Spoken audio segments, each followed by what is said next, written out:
Belén Uranga.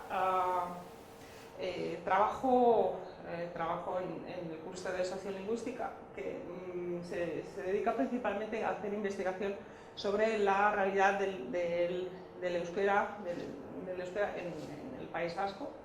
Yo en realidad estudié filología vasca, pero mi inicio en la profesión fue más dedicada a la situación de las lenguas en el mundo. Trabajé durante unos años en UNESCO Etxea, en Bilbao, y tuve la oportunidad de conocer un poco la realidad de las lenguas en el mundo, de ver cuáles son los problemas y las crisis a nivel mundial que se han producido, que se están produciendo. Y esto me dio la oportunidad de colocar un poco cuál es el proceso de revitalización lingüística del euskera en un contexto más a título mundial.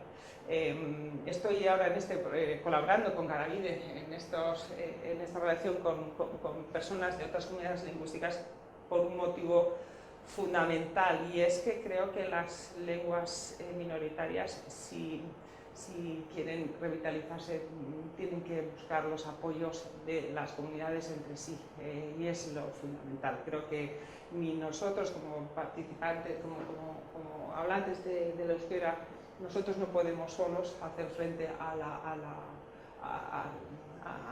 los procesos de pérdida de la lengua, y necesitamos esta colaboración con todos los demás.